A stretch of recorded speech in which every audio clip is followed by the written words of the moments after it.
The letter arrived on a Tuesday, crisp and official looking in my mailbox.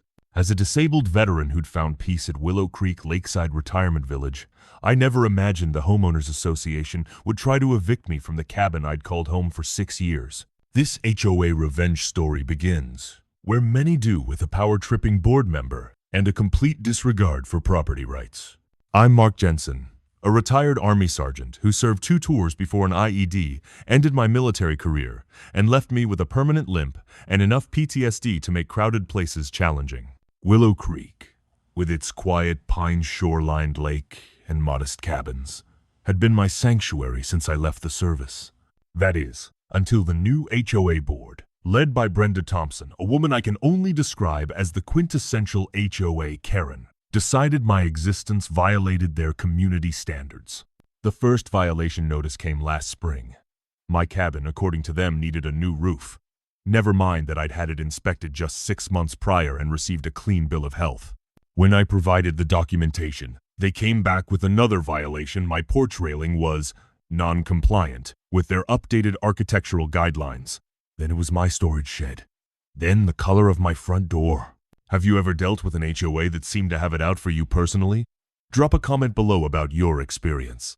Each violation came with increasingly hefty fines, which I paid to avoid trouble.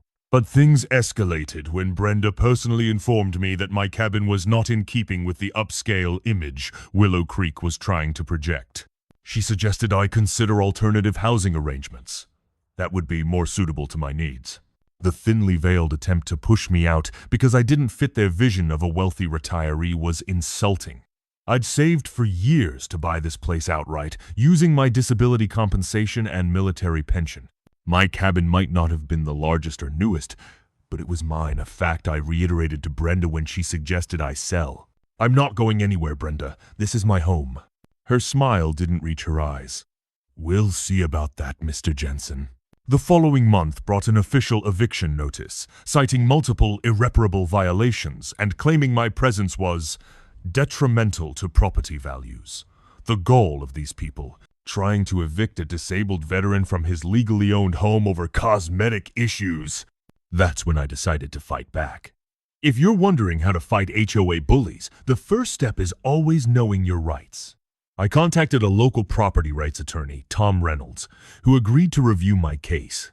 During our initial consultation, he asked to see all my property documents, including the original deed from when I purchased the cabin. What we discovered changed everything. While reviewing the historical property records at the county courthouse, Tom found something unusual.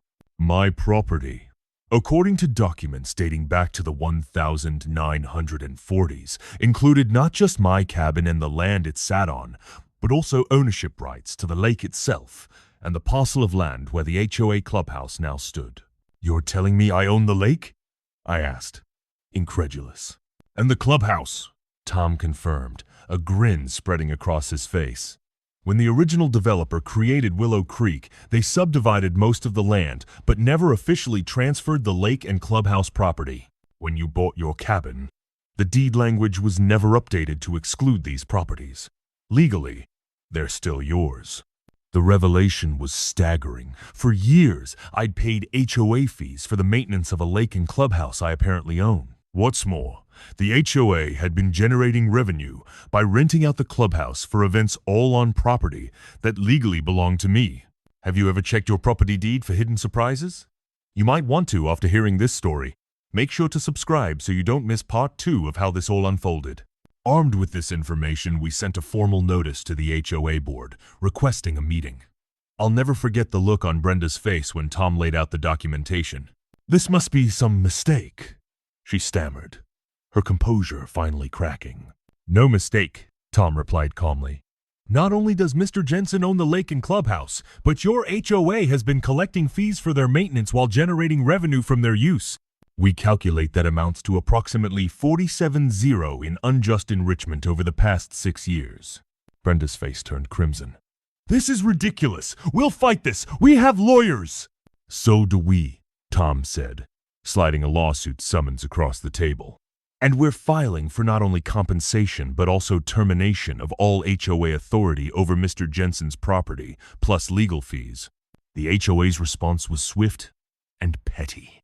They fined me an additional 5-0 for unauthorized legal action against the HOA and stepped up their harassment campaign, sending inspectors to my property almost daily, looking for new violations. Some might say I should have just moved on rather than escalating the fight. But when someone comes after your home, the one place you're supposed to feel safe, where do you draw the line? For me, that line was crossed the moment they tried to take away the sanctuary I'd earned through years of service and sacrifice. The discovery that I owned the lake and clubhouse was one thing, but the HOA's reaction to being served with legal papers was something else entirely. At the next community meeting, Brenda stood before the residents and painted me as a greedy veteran trying to destroy our community for personal gain. She actually had the nerve to say veterans shouldn't expect special treatment, and that I was using my service as a shield to get away with violating community standards. What do you think about that? Let me know in the comments. The lawsuit moved forward through the courts, and as discovery progressed, we uncovered even more irregularities in the HOA's operations. They'd been operating without proper insurance, mismanaging funds, and selectively enforcing rules against residents they deemed undesirable, which apparently included me, several other disabled residents, and anyone who wasn't in their income bracket. The turning point came when we found minutes from a closed-door meeting where Brenda explicitly discussed raising standards to encourage certain residents to leave. It was as clear a case of targeted harassment as you could imagine. The day of the court hearing arrived, and I walked in with my head held high, wearing my dress uniform for the first time in years. The HOA had brought 3 attorneys. I had Tom and a mountain of evidence. The judge listened patiently to both sides, but his expression changed when Tom presented the original deed and the historical property records. When the HOA's attorney argued that this must be a clerical error that should be rectified, the judge shook his head. The law doesn't recognize clerical errors spanning 70 years, he said. The property rights are clear. Mr. Jensen is the legal owner of the lake and clubhouse property. The ruling was everything we'd hoped for. Not only did the court affirm my ownership of the lake and clubhouse, but they ordered the HOA to pay me $47,000 in compensation for the revenue they'd earned from my property, plus an additional $25,000 in damages for their harassment campaign. The judge also issued an injunction preventing the HOA from any further action against me and ordered them to revise their bylaws to prevent selective enforcement. Brenda was removed from the HOA board, and several other members resigned in disgrace. The new board, elected by residents who were tired of the tyranny, approached me with a reasonable offer.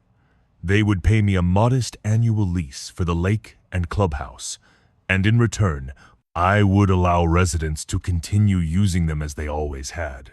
I agreed, with one condition: that the HOA establish a Veterans Assistance Fund using a portion of the clubhouse rental fees to help retired service members living in the community with property maintenance and modifications.